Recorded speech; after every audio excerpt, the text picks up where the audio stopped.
करने वाले हैं फिनक्लेस्टन रिएक्शन की class 12 organic chemistry first chapter haloalkanes and halogens का ये एक नेमिंग रिएक्शन है जो कि बोर्ड एग्जाम के व्यू से काफ़ी इंपॉर्टेंट है। इसमें इसको एक और नाम से जानते हैं जिसका नाम है हैलाइड एक्सचेंज रिएक्शन।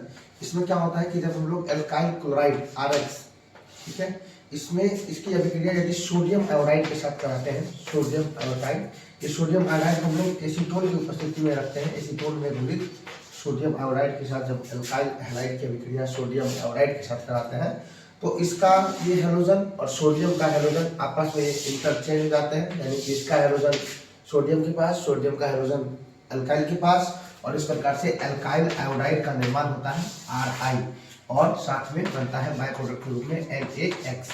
यहाँ पे ध्यान देने वाली बात ये है कि ये जो सोडियम आयोडाइड लेते हैं ये एसीटोन में घुलित होना चाहिए।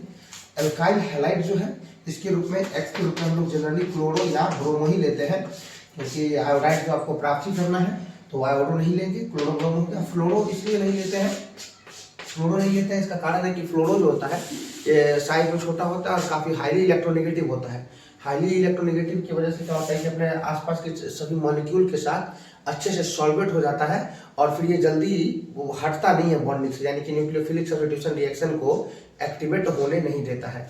या फिर यूँ समझ सकते हैं कि ये जो होता है पुअर लिविंग ग्रुप होता है, पुअर लिविंग ग्रुप होता है। मतलब न्यूक्लियोफिलिक सब्स्टिट्यूशन रिएक्शन होने के लिए अच्छा लिविंग ग्रुप का होना बहुत जरूरी होता है, और ये होता है पुअर लिविंग ग्रुप। इस वजह से हम लोग फ्लोरो को नहीं लेते हैं। X के रूप में हम लोग फ्लोरो या ब्रोमो लेते हैं। इस विधि के द्वारा हम लोग एल्काइल आयोडाइड को प्राप्त करते हैं, एल्काइल आयोडाइड को प्राप्त करते हैं, ठीक है। तो इसमें इसका अगर मैकेनिज्म की बात की जाए, यदि इसके मैकेनिज्म को समझा जाए तो इसके मैकेनिज्म में ऐसा है कि ये जो एल्काइल हैलाइड है ऐसे समझे, जैसे मान लेते हैं CH3 CH2 और X के रूप में हम ले लेते हैं Cl, और इसकी अभिक्रिया जब हम सोडियम आयोडाइड के साथ कराते हैं NaI के साथ, तो इसमें आप जानते हैं सोडियम मेटल है, मेटल के ऊपर प्लस चार्ज और I माइनस होगा क्योंकि ये हेलोजन है, हेलोजन के ऊपर माइनस चार्ज और सोडियम धातु के ऊपर प्लस चार्ज। ये क्लोरो एक हेलोजन है और ये कार्बन और हेलोजन इन दोनों के बीच इलेक्ट्रोनेगेटिविटी का डिफरेंस होने की वजह से Cl पे आएगा माइनस चार्ज और कार्बन पे आएगा प्लस चार्ज। अब इस वजह से यहाँ पे इस कार्बन पे इस आयोडो का अटैक होगा। तो आप लोग पढ़े होंगे न्यूक्लियोफिलिक सब्स्टिट्यूशन रिएक्शन दो टाइप के, SN1 रिएक्शन और SN2 रिएक्शन। तो ये SN2 रिएक्शन के अकॉर्डिंग क्या होगा कि ये जो CH2 है इसको यहाँ पे लिख लें, इसके दोनों एच को ऐसे लिख दिया जाए और इसके CH3 को हम पहले ऊपर कर देते हैं। अब क्या होगा कि ये आयोडो अटैक करेगा इस पे CH2 पे, जो यहाँ पे बनाएगा CH2 पे I आएगा यहाँ पे, और इस पे ऑलरेडी पहले से Cl, जिसको हमेशा डॉट डॉट डॉट में लगाते हैं Cl। इसके पीछे का भी रीजन ये है कि ये एक ट्रांजिशन फेज में है, इसको हम लोग बोलते हैं ट्रांजिशन फेज। ये जिस रासायनिक अभिक्रिया का पालन कर रहा है वो है SN2 रिएक्शन के अकॉर्डिंग रिएक्शन हो रहा है और ये ट्रांजिशन फेज में है। नेक्स्ट स्टेप में क्या होगा, यहाँ से Cl जो हमने डॉट डॉट लगाया ये Cl यहाँ से बाहर हो जाएगा। ये Cl बाहर हो जाएगा तो आपका जो प्रोडक्ट बनेगा वो बनेगा CH3 तो पहले से है ही, C पर 2 H है और इस पर क्या बच जाएगा I, और ये यहाँ से प्लस निकल के Cl को चार्ज माइनस लेकर के निकलेगा। बॉन्ड टूटेगा तो ये चूंकि इलेक्ट्रोनेगेटिव है तो ये इलेक्ट्रॉन को अपने खींच करके बाहर निकल जाएगा Cl माइनस, और यहाँ पे जो हमने लिखा था पहले I का अटैक हुआ था तो Na बच गया था, ये Na और ये Cl दोनों मिल करके फिर क्या बनेगा NaCl। ये होता है आपका कंप्लीट मैकेनिज्म ऑफ फिनक्लेस्टन अभिक्रिया।